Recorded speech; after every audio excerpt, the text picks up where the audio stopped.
어디를 보시느냐면 3번을 보겠습니다. 3번. 등기 절차에 관한 설명으로 틀린 것은 1번. 법률에 다른 규정이 없다면 촉탁에 따른 등기 절차는 신청 등기에 관한 규정을 준용한다. 등기를 요구한다는 점에서는 신청과 촉탁이 같은 의미죠. 다만 신청은 일반 국민이 요구하는 것이고 촉탁은 관공서가 촉탁하는 거죠. 등기를 요구한다는 점에서는 똑같기 때문에 신청에 관한 등기법의 규정은 촉탁에도 준용된다라고 얘기했습니다. 다만 관공서가 등기를 촉탁할 때는 거짓의 등기를 촉탁하는 경우는 없다고 보기 때문에 등기의 진정성을 확보하기 위한 신청에 관한 규정은 촉탁에는 준용된다, 안 된다? 안 된다. 따라서 공동신청 같은 경우는 관공서 촉탁할 때는 공동신청이 아니라 단독 촉탁이라고 했죠. 기억나셔요? 등기필정보도 관공서가 등기를 촉탁할 때는 첨부하지 않죠. 인감증명도 첨부하지 않죠. 주소증명정보도 첨부하지 않을 겁니다. 그래서 신청에 관한 규정 중에서 등기의 진정성을 확보하기 위한 규정들은 촉탁에는 준용되지 않습니다. 2번. 외국인의 부동산 등기용 등록번호는 그 체류지를 관할하는 지방 출입국 외국인 관세의 장이 부여한다. 이건 외우실 수밖에 없다고 했죠. 부동산 등기용 등록번호의 부여기간 꼭 외워두시고요. 3번. 등기원인의 권리소멸 약정이 있다면 약정 등기는 부기등기한다. 맞습니까? 약정사항이 등기가 되기 위해서는 반드시 등기법에 근거 규정이 있어야 되고 이 근거 규정이 있을 때는 언제나 무슨 등기한다? 부기등기한다. 3번, 4번. 제공된 신청 정보와 첨부 정보는 영구 보존 장부가 아니라 5년 보존 장부죠.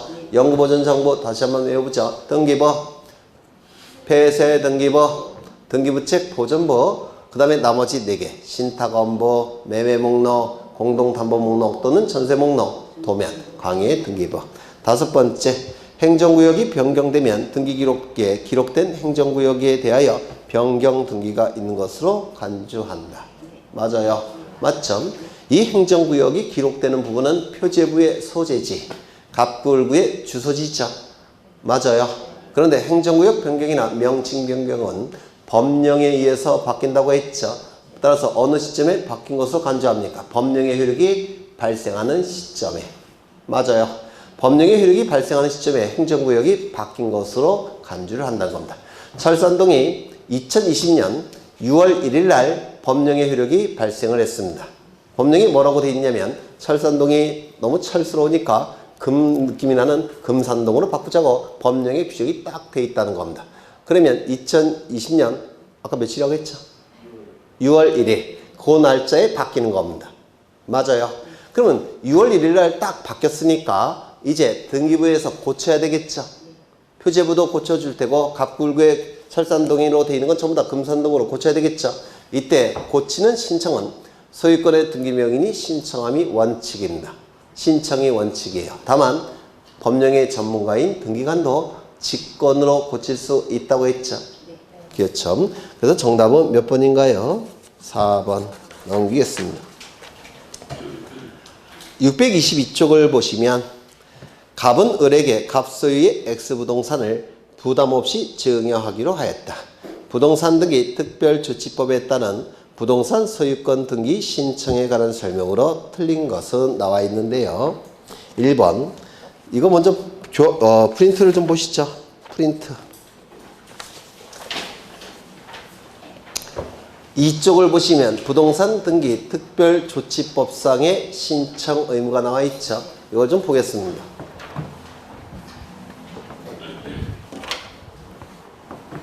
이 부동산 등기 특별조치법은 보전 등기 신청 의무와 이전 등기 신청 의무를 규정하고 있는데요.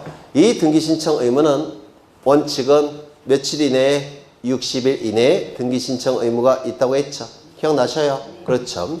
그러면 했던 거예요. 갑은 건물을 신축합니다. 그리고 건물이 완성이 됐습니다. 완성이 됐으면 보전 등기 신청이 이제 가능합니까? 가능할 겁니다. 이 상태에서 갑에게 보전 등기 신청 의무를 부과할 수 있습니까? 없습니까? 없다고 했죠. 이유는요. 임의 신청이 원칙이니까. 임의 신청은 임의, 임자는 맡길 임자, 의는 뜻의 자. 그래서 임의 신청은 신청 여부를 당사자의 뜻에 맡겨놓은 신청. 이게 임의 신청이에요. 등기 신청하고 싶을 때 하는 것이고 신청하기 싫으면 안 해도 상관이 없다는 겁니다. 임의 신청이 원칙이니까 갑은 보존 등기 신청 의무가 있습니까? 없습니까? 없어요. 요거 이해가 되셔요? 그렇죠. 그런데 갑이 을과 매매 계약을 체결을 했더라는 겁니다. 그러면 을이 소유권을 취득하기 위해서는 등기를 갖춰야 되겠죠. 그런데 을의 이름으로 등기를 갖추기 위해서는 등기부가 있어야 돼요. 등기부 만드는 등기는 갑의 보존 등기 신청이죠. 따라서 을이 계약을 체결했다면 갑에게 임의 신청으로 맡겨놓을 수 있습니까? 없습니까? 없어요. 갑에게 등기 신청 의무를 부과할 수밖에 없다는 겁니다. 요거 이해가 되셔요? 언제부터 등기 신청, 보존 등기 신청 의무가 부과가 됩니까? 네? 그렇죠. 을과 계약을 체결한 시점. 그 시점부터는 보존 등기 신청 의무가 발생을 한다고 했죠. 그래서 시간이 이렇게 흘러간다면 이 시점은 건물이 완성된 시점입니다. 따라서 갑이 보존 등기 신청이 가능한 시점입니다. 갑이 보존 등기 신청이 가능한 시점이에요. 이때는 임의 신청이 원칙이니까 보존 등기 신청 의무가 없다라고 했죠. 그런데 이 시점에 갑과 을 사이에 매매 계약을 체결을 했다는 겁니다. 그러면 이 을이 나타났으면 을 명의로 등기를 해야 되는데 을 명의로 등기하기 위해서는 등기부가 있어야 되죠. 등기부가 있도록 하기 위해서는 갑의 보존 등기 신청이 있어야 되죠. 따라서 을을 보호하기 위해서 갑에게 이때는 보존 등기 신청 의무를 부과해야 된다고 했습니다. 기억나셔요? 그러면 이 시점부터 언제까지? 60일 이내에 갑은 보존 등기를 신청할 의무가 있다 없다? 보존 등기 신청 의무가 발생을 한다라고 했습니다. 기억나셔요? 두 번째.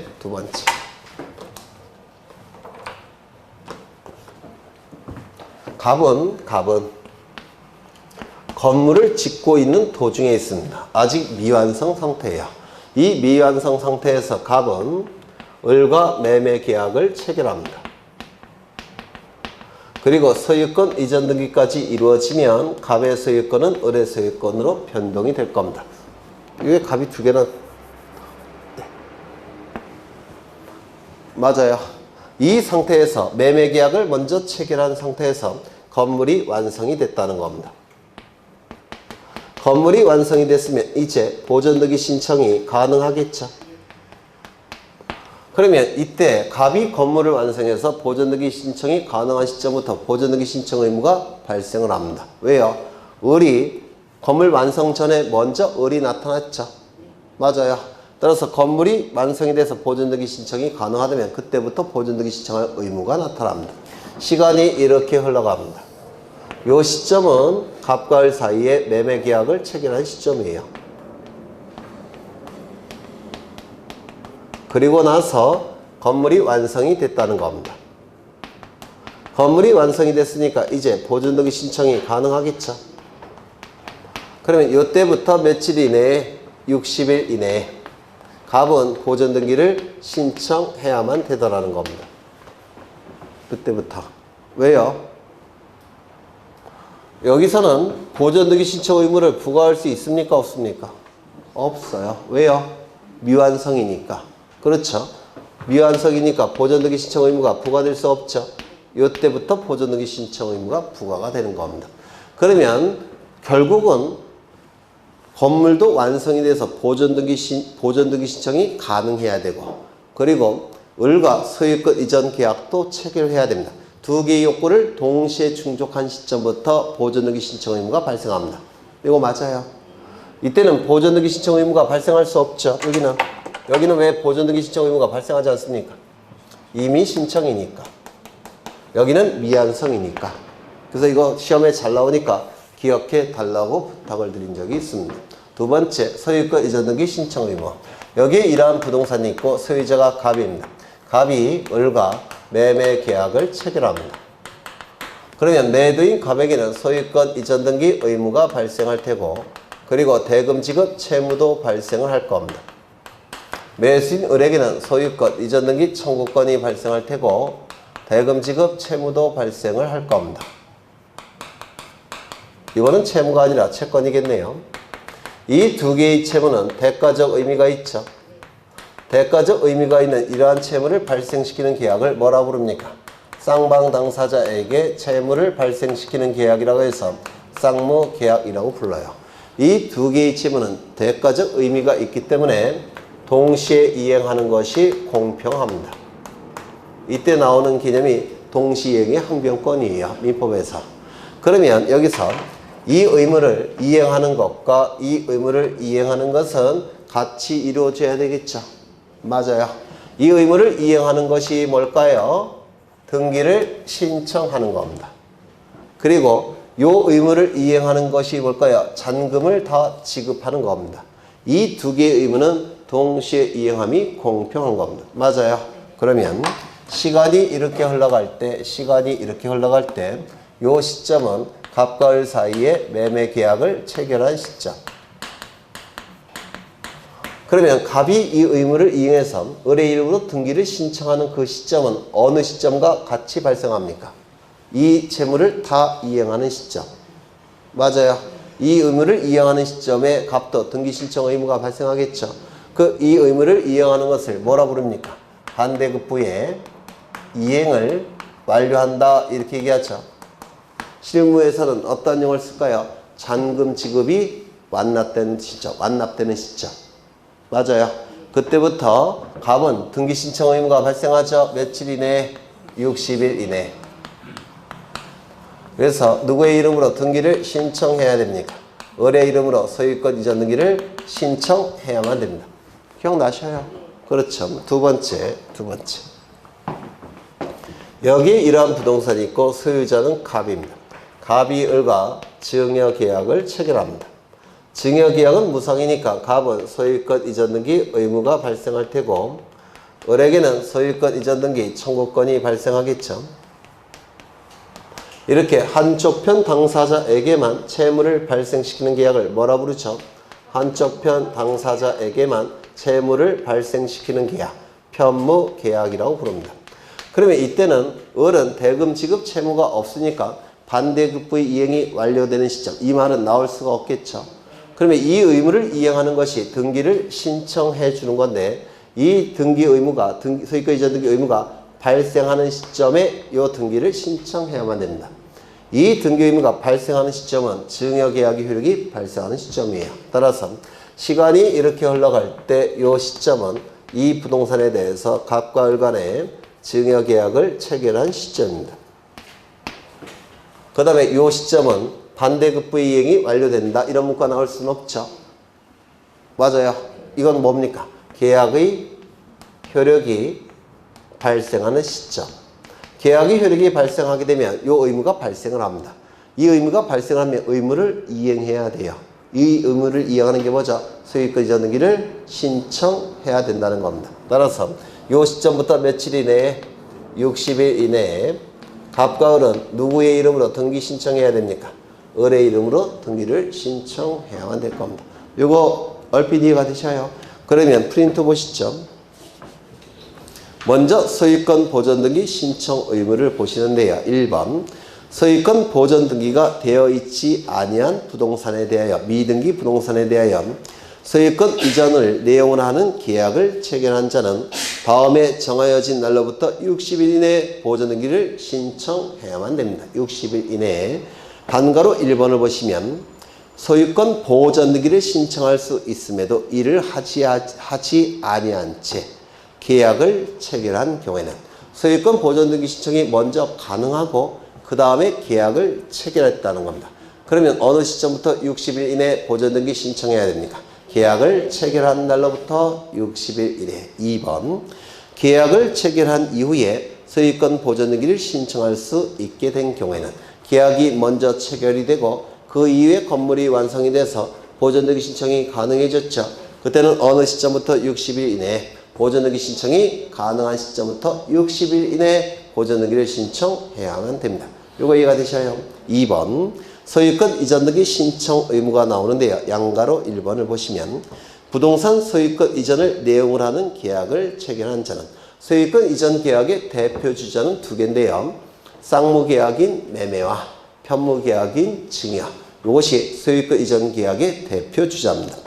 부동산의 소유권 이전을 내용을 하는 계약을 체결한 자는 다음에 정하여진 날로부터 60일 이내 소유권 이전 등기를 신청하여야 한다고 돼 있죠. 다만 그 계약이 취소, 해제, 무효가 돼버리면 소급표에 의해서 처음부터 효력이 상실되기 때문에 이러한 등기 신청 의무는 발생할 여지가 없을 겁니다. 1번 계약의 당사자가 서로 대가적 채무를 부담하는 경우 쌍무계약이죠. 이때는 어느 시점부터 60일 이내에 등기를 신청해야 됩니까? 반대급부의 이행이 완료된 날. 맞아요. 실무에서는 잔금 지급이 완료된 날 같은 뜻이 될 겁니다. 그렇죠.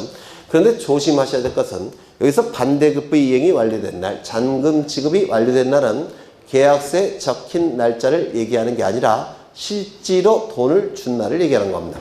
계약서에는 5월 1일 날 잔금을 지급하기로 했는데 매수인이 돈을 마련 못했어요. 그래서 6월 1일 날 지급을 했다는 겁니다.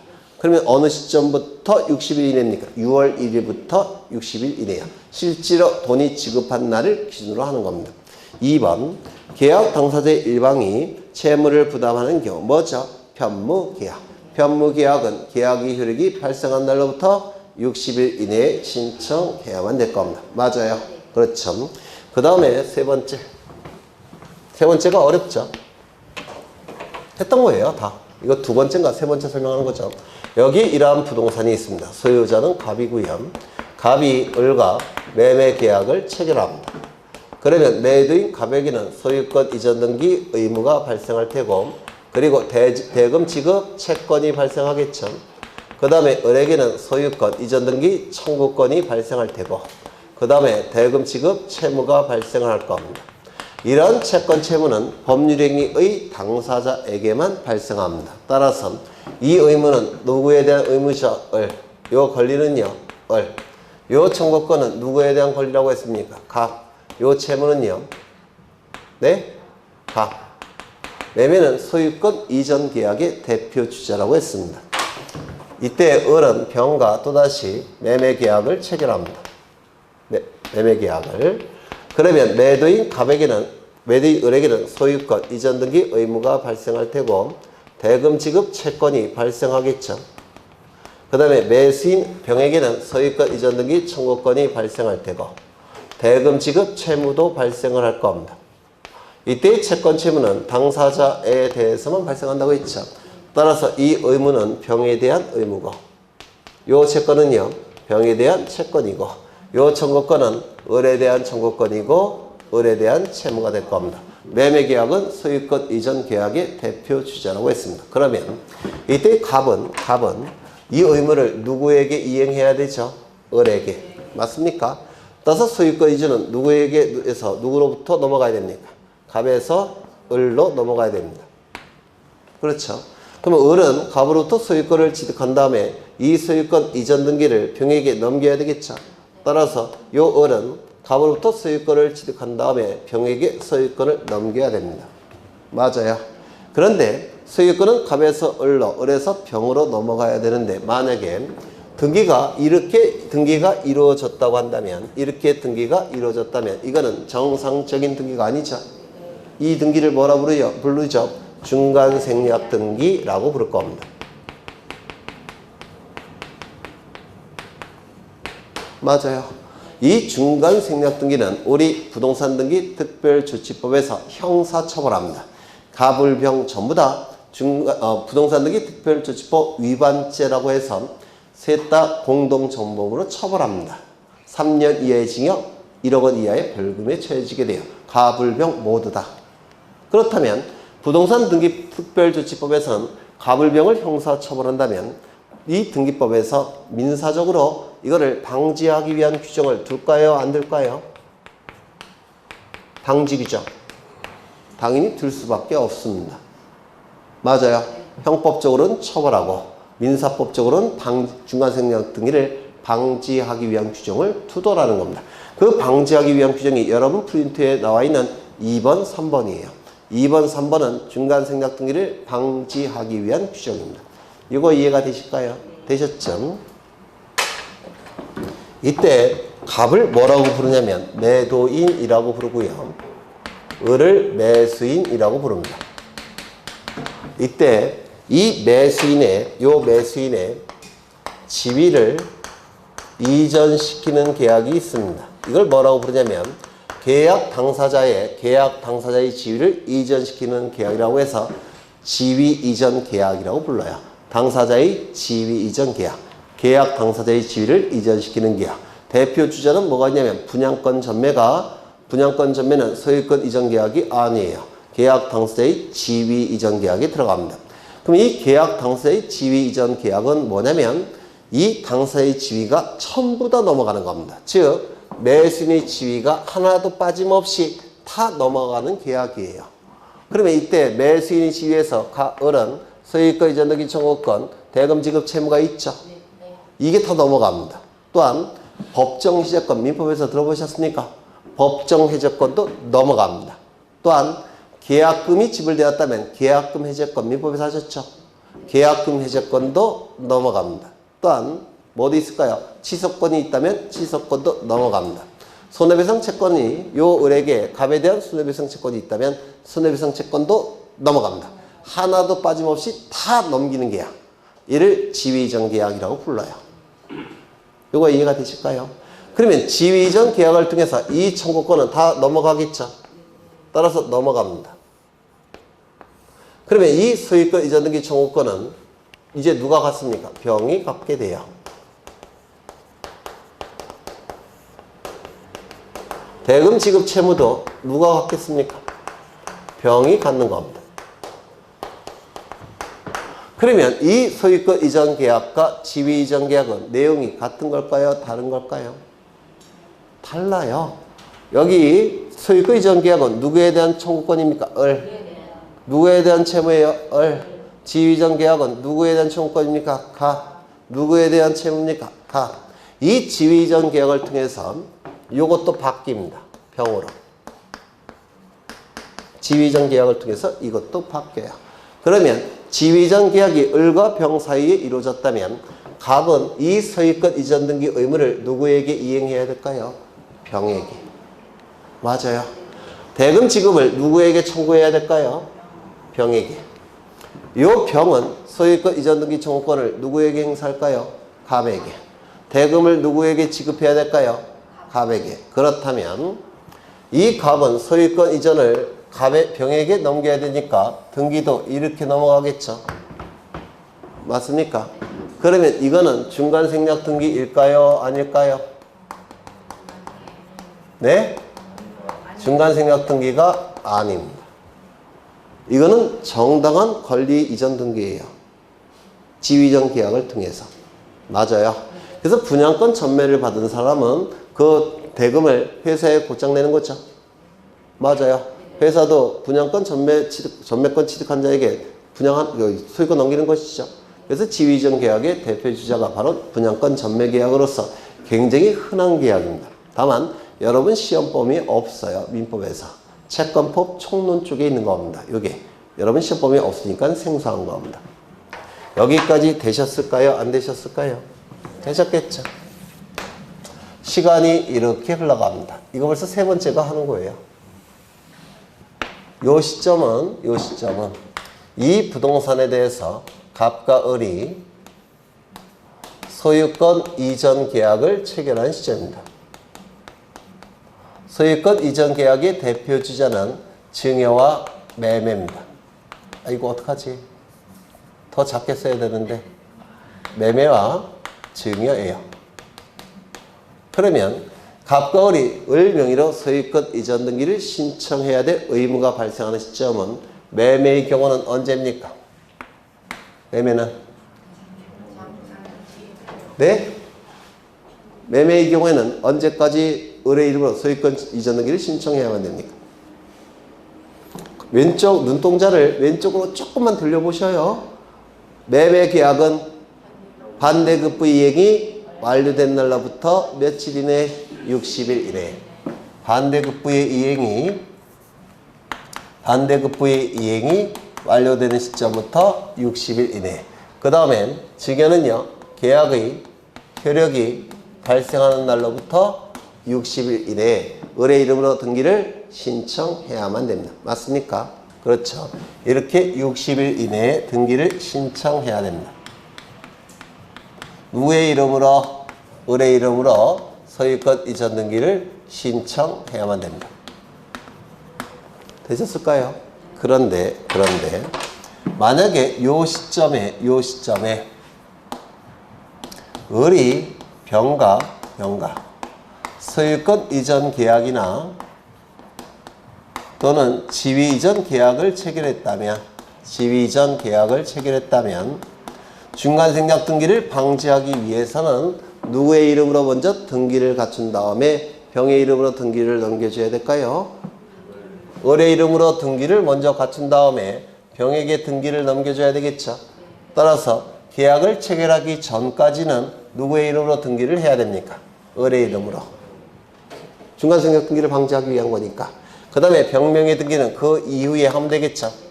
그래서 우리 부동산 등기 특별조치법에서는 반대급부 이행이 완료된 날, 계약의 효력이 발생한 날 이후에 매수인 을이 제3자 병과 소유권 이전 계약이나 지위 이전 계약을 체결할 때는 먼저 을의 이름으로 등기를 갖춘 다음에 제3자 병과 계약을 체결하라고 규정을 둔 겁니다.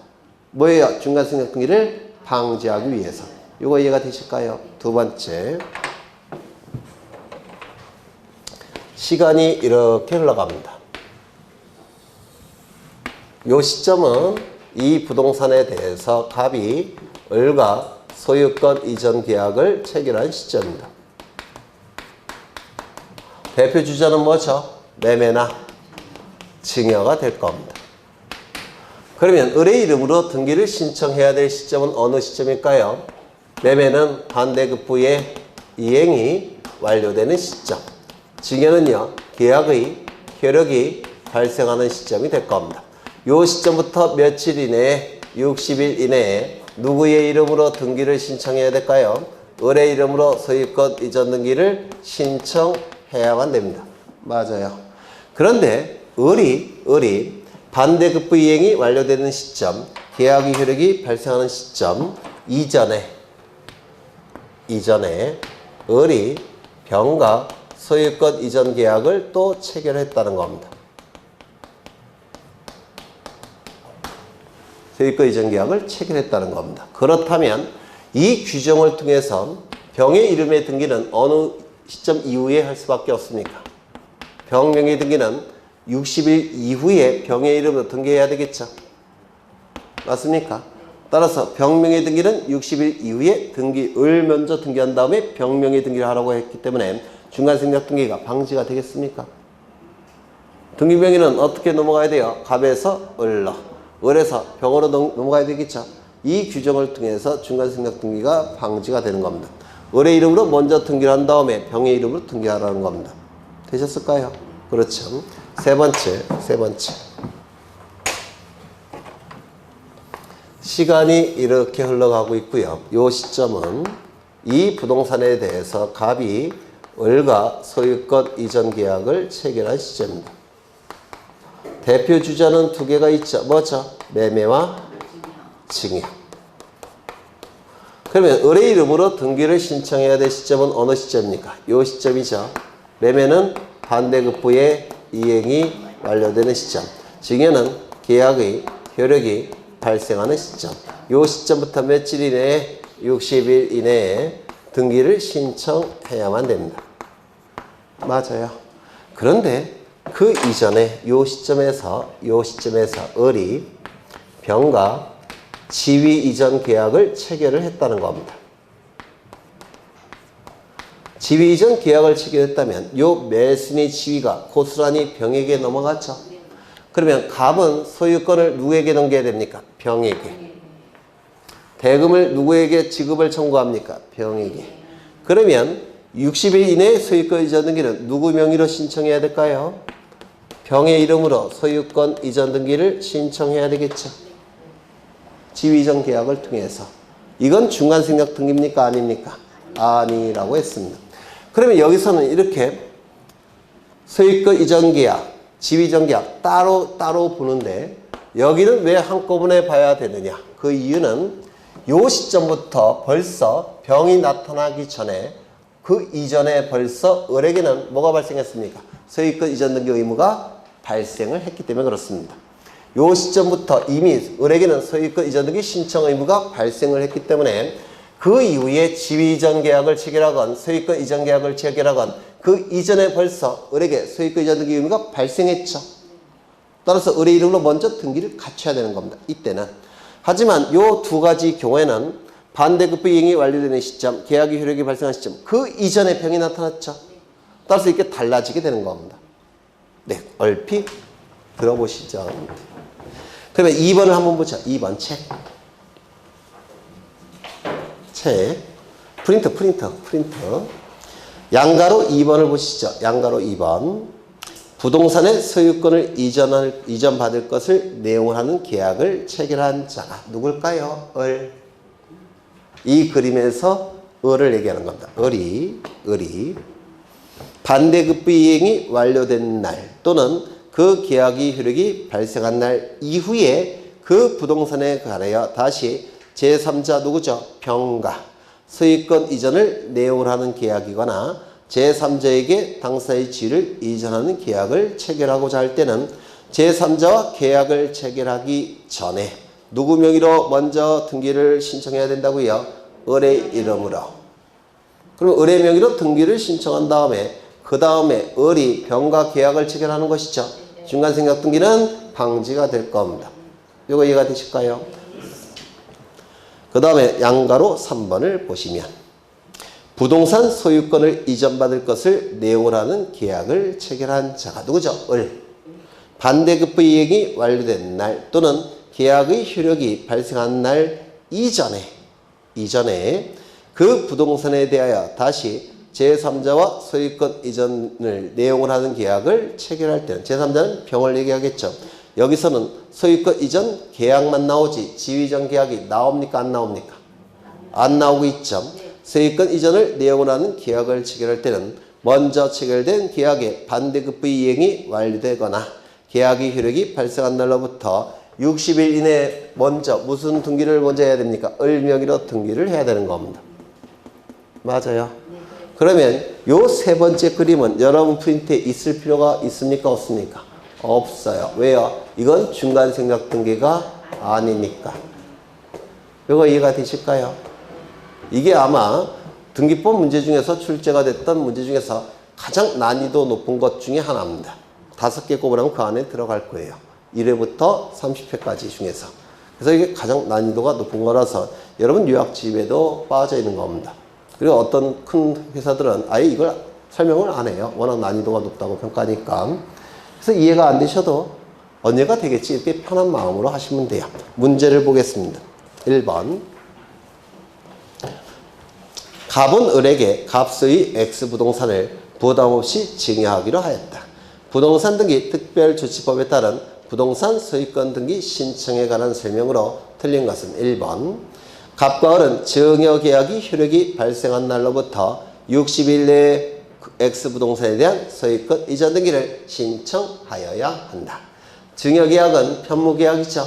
따라서 어느 시점부터 증여계약의 효력이 발생한 날로부터 60일 이내. 2번.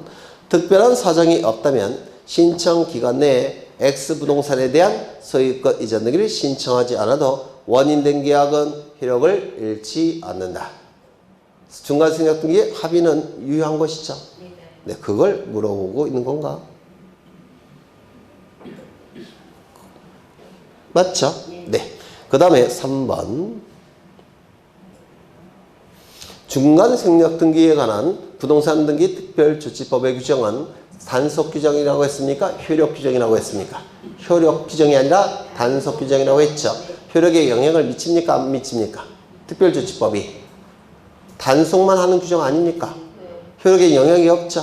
따라서 이거는 맞는 점이 될 겁니다. 효력을 잃지 않습니다. 왜? 단속 규정이니까. 3번. 갑이 X부동산에 대한 소유권 보존 등기를 신청할 수 있음에도 이를 하지 않고 을에게 증여계약을 체결했다면 보존 등기 신청이 먼저 가능하고 소유권 이전 계약이 나중에 이루어졌죠. 그럼 어느 시점부터 60일 이내에 계약을 체결한 날로부터 60일 이내에 보존 등기를 신청해야 되겠죠. 그래서 맞는 지분입니까? 맞죠? 그 다음에 4번 X 부동산에 관한 소유권 이전 등기를 신청 기간 내 신청하지 않고 을이 병에게 소유권 이전 청구권을 양도하여도 당연히 그 양도 행위의 사법상 효력이 부정되는 것은 아니다. 왜요? 부동산 등기 특별조치법상의 규정은 뭐죠? 단속 규정. 맞아요? 네. 효력이 상실되지는 않습니다. 처벌만 받는 겁니다. 5번 만일 갑이 을에게 X 부동산을 매도하였다면 계약으로 정한 이행기가 소유권 이전 등기의 신청기간의 기산점이다. 매매니까 쌍무계약이죠. 따라서 계약으로 정한 이행기가 아니라 언제입니까? 반대급부의 이행이 완료된 날로부터. 맞아요. 그래서 틀린 점이 될 겁니다. 그래서 여러분 기출문제는 가장 쉬운 거 하나만 소개하고 있는 거예요. 세 문제가 더 있습니다. 나중에 문제집 보시면 이런 내용도 다 물어봅니다. 다 기출문제가 있어요. 네.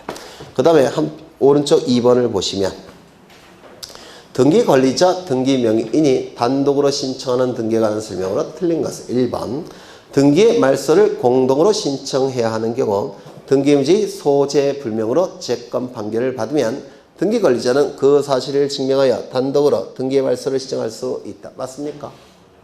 기억나셔요? 소재 불명이 있을 때는 공시채고와 재건 판결을 법원에 신청한다고 했죠. 그럼 법원에서는 공시채고를 한 다음에 재건 판결을 내리죠. 그럼 재건 판결을 가지고 단독으로 등기를 말소를 신청할 수 있다. 기억나셔요? 설명 따로 안 해도 돼요? 네. 2번 수용으로 인한 소유권 이전 등기를 하는 경우 등기 권리자는 그 목적물에 설정되어 있는 근저당권 설정 등기의 말소 등기를 단독으로 신청해야 된다. 맞았을까요? 틀렸을까요? 그렇죠. 단독 말소 신청이 아니라 원시지 등으로 논리를 구성하니까 직권 말소였죠. 기억나실까요? 네, 직권 말소. 3번 이행 판결에 의한 등기는 승소한 등기 권리자가 단독으로 신청할 수 있습니까? 이행 판결의 경우 승소한 등기 권리자, 승소한 등기문자는 판결서를 가지고 등기를 단독으로 신청할 수 있죠. 형성 판결은 공유 분할 판결은 승소 여부, 패소 여부, 원고 피고 여부를 따집니까? 안 따집니까? 안 따진다고 했죠. 4번 말소 등기 신청 시 등기 말소에 대하여 등기상 이해관계에 있는 제3자의 승낙이 있는 경우 제3자 명의의 등기는 단독 신청입니까? 네? 그렇죠. 직권 말소죠. 여기 이러한 부동산이 있고 소유자는 갑입니다. 을에게 전세권을 설정해줘요. 그래서 을은 전세권 설정 등기를 하게 될 겁니다. 이 전세권 설정 등기는 소유자 갑으로부터 몇 번째입니까? 첫 번째. 따라서 주등기, 부기등기, 주등기. 이때 이 을은 돈이 필요해서 병으로부터 돈을 빌립니다. 얼마를 빌렸느냐면 1억. 따라서 이 을은 저당권 설정해 줄 수 있습니까? 있죠. 그러면 이 을은 1억의 피담보 채권이 발생했고 병이 취득한 저당권의 종류는 뭐죠? 전세권이 붙은 저당권 설정 등기 하겠죠. 이건 주등기입니까? 부기등기입니까? 부기등기. 이건 부기등기죠. 이렇게 부기등기를 할 겁니다. 그런데 이 전세권의 존속기간이 종료가 돼서 전세권이 소멸이 됐다는 겁니다. 존속기간이 종료가 돼서. 그럼 이 등기는 이제 어떻게 돼야 될까요? 말소돼야 되겠죠. 이 등기가 말소됨으로 인해서 불이익이 발생한 자, 이익이 발생한 자는 누굽니까? 갑, 등기, 권리자. 불이익이 발생한 자는 둘이에요. 을도 불이익이 발생하고 이것이 말소가 되면 부기등기는 존재할 수 없기 때문에 이것도 직권으로 말소합니다. 그럼 얘도 손해가 발생하겠죠. 손해가 발생한 자가 둘이 있는데요. 당사자 중에 손해가 발생한 자를 등기 의무자라고 부르고요. 제3자 중에서 손해가 발생한 자를 등기상 이해관계인이라고 불러요. 그럼 전세권 설정 등기에서 당사자는 갑과 을이죠. 따라서 을은 등기 의무자. 병은 뭐라 부르죠? 등기상 이해관계인. 맞아요. 그래서 갑과 을이 말소 등기를 공동으로 신청할 때 등기상 이해관계인에 뭐가 필요합니까? 승낙서 또는 재판서 등본이 필요하죠. 그럼 승낙서나 재판서 등본이 첨부되면 등기관은 이 등기를 말소하게 될 겁니다. 이 등기가 말소가 돼버리면 주등기가 말소가 되면 부기등기는 존재할 수 있을까요? 없을까요? 주등기가 말소가 되면 순위번호도 같이 없어지니까 여기에 붙어있는 부기등기도 존재할 수가 없죠. 따라서 이거는 등기관이 알아서 말소합니다. 직권으로 말소하게 돼요. 주등기 말소면 부기등기는 무조건 직권 말소입니다. 따라서 이 지문은 맞았습니까? 틀렸습니까? 네? 틀렸죠? 단독 신청이 아니라 직권. 미음을 보시면 등기명인 표시 변경 등기는 해당 권리의 등기명인이 단독으로 신청할 수 있다. 이름, 주민번호, 주소가 바뀔 때 하는 등기가 등기명인 표시 변경 등기죠. 이 등기명인 표시 변경 등기는 권리에 관한 내용이 아니니까 등기부자가 존재할까요? 존재하지 않을까요? 존재하지 않는다고 했죠. 언제나 단독 신청. 등기명인 표시 변경 등기는 언제나 단독 신청. 등기부자가 없어요. 맞아요. 표제부 등기도 등기부자가 없으니까 언제나 단독 신청. 그렇죠. 네. 그래서 정답은 몇 번인가요? 3번. 그렇죠. 3번을 보시죠. 단독으로 신청할 수 있는 등기를 모두 고른 것은 1번. 소유권 보존 등기는 소유권자가 단독으로 신청하죠. 맞아요. 등기가 실행되는 방법과 말소되는 방법과 말소 회복되는 방법은 원칙적으로 같은 방법을 사용합니다. 그러면 공동신청을 통해서 이루어지는 등기는 말소도 공동신청, 말소 회복도 공동신청이에요. 단독신청에 의한 등기는 말소도 단독신청, 말소 회복도 단독신청입니다. 법원의 촉탁에 의한 등기는 말소도 촉탁, 말소 회복도 촉탁입니다. 명령에 의한 등기도 말소도 명령, 말소 회복도 명령이에요. 등기가 실행되는 방법과 회복되는 방법과 말소되는 방법과 말소 회복되는 방법은 같은 방법을 통해서 하게 됩니다. 그러면 보존 등기는 소유권자가 단독으로 신청하는 거니까 말소 등기도 소유권의 등기명인이 단독으로 신청하는 겁니다. 말소 회복도 소유권의 등기명인이 단독으로 말소 회복을 신청하는 겁니다. 2번. 근저당권의 채권 최고액을 감액하는 변경 등기. 이때는 불이익이 발생한 자가 있습니까? 없습니까? 있죠. 그러면 이 불이익이 발생한 등기부자는 설정자일까요? 저당권자일까요? 감액이니까. 네. 여기 이러한 부동산인데 소유자가 갑입니다. 갑이 을에게 전세권을 설정해 줍니다.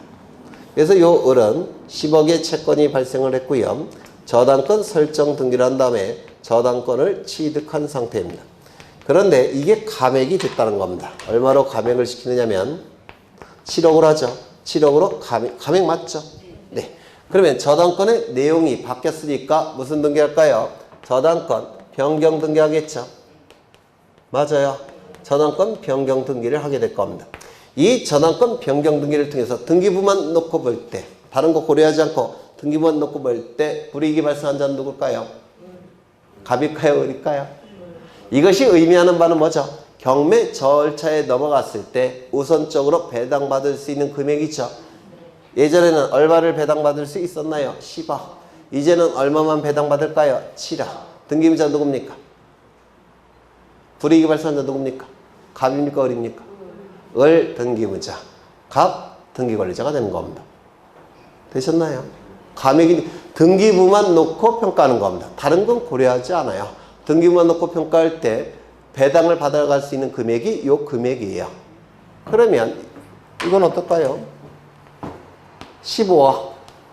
저당권 변경 등기 하겠죠. 이것이 의미하는 바는 뭐죠? 이때는 10억 원을 우선 변제 받지만 이때는 15억 원을 우선 변제 받죠. 등기관리자 누굽니까? 을.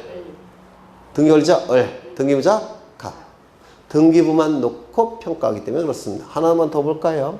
이게 저당권이 아니라 전세권으로 해보죠. 전세권. 전세금이 10억에서 7억으로 줄어들었다는 겁니다. 이것이 의미하는 바는 등기부만 놓고 볼 때 전세기간이 종료가 됐을 때 옛날에는 얼마를 돌려받을 수 있었습니까? 10억.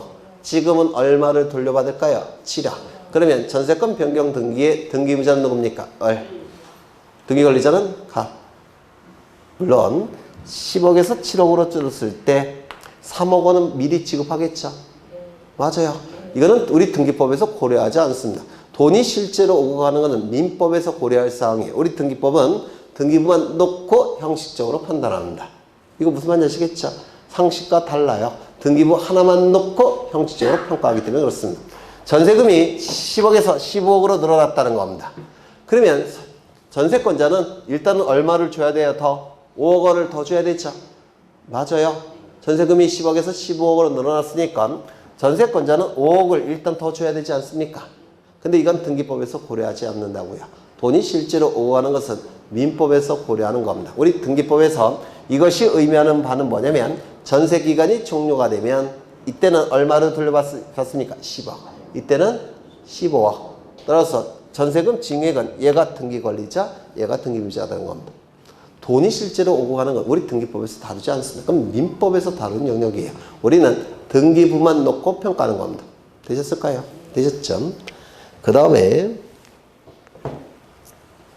법인 합병을 원인으로 한 저당권 이전 등기. A법인과 B법인이 합병을 통해서 소멸하고 C법인이 탄생을 했다는 겁니다. 그럼 C법인 명의로 저당권 이전 등기 해야 되겠죠? 그러면 C법인은 등기권리자. 등기부자는 누굴까요? A법인, B법인. 기억나셔요? 등기부자 있습니까? 없습니까?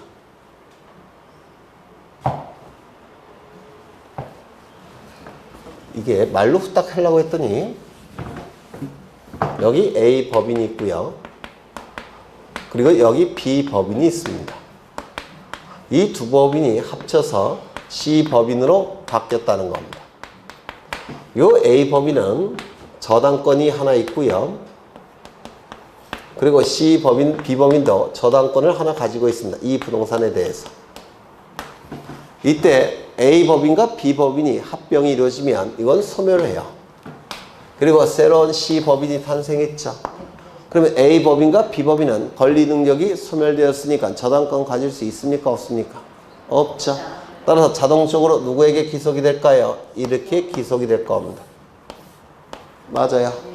그래서 이게 법률 규정에 의한 물권 취득입니다. 그런데 이 저당권들을 다른 자에게 처분하기 위해서는 등기를 갖춘 다음에 처분해야 되겠죠. 따라서 저당권 이전 등기를 해야 되고 여기서도 저당권 이전 등기를 해야 될 겁니다. 맞습니까? 그러면 이 등기가 이루어짐으로 인해서 이익이 발생한 자는 누굽니까? C법인 등기 권리자. 불이익이 발생한 자는 누굴까요? B법인 등기 의무자. 그런데 등기부자는 소멸됐죠. 따라서 이 저당권 이전 등기는 단독 신청, 공동 신청? 단독 신청. 마찬가지로 이것도 이 등기가 이루어짐으로 인해서 이익이 발생한 자는 누굽니까? C법인 등기 권리자. 불이익이 발생한 자는 누구죠? A법인 등기 의무자. 그런데 소멸됐죠. 따라서 이 저당권 이전 등기는 단독 신청입니까? 공동 신청입니까? 단독 신청. 등기부자가 존재하지 않는 단독 신청입니다. 그 다음에 네 번째. 특정 유증으로 인한 소유권 이전 등기는 여러 번 강조했죠. 유증을 받은 자가 등기 권리자. 그 다음에요. 유언 집행자 또는 상속인이 등기부자로서 공동으로 신청한다고 했는데 기억나실까요? 그 다음에 마지막으로 승역지 지역권 설정 등기를 했을 때 유역지 지역권 등기는 등기관이 어떻게 한다고 했죠? 직권을 한다고 했죠. 승역지 지역권 설정 등기는 공동신청. 공동신청을 통해서 승역지 등기부에 지역권 설정 등기가 이루어지면 등기관은 유역지 등기부에 유역지 지역권 등기를 직권으로 한다라고 했습니다. 되셨을까요? 아직 안 되셨을까요? 답이 몇 번이에요? 1번. 그래서 이거는 앞에 요약집 할 때 상세하게 설명을 드릴 거예요. 이거 하나씩 설명을 드릴 건데, 네, 그때 다음 주에는 치워지실 겁니다. 오늘 여기까지만 보죠. 이게 문제풀이를 자꾸 하셔야지만 이게 머릿속에 싹 박히실 거예요. 아직은 좀 어려우실 겁니다.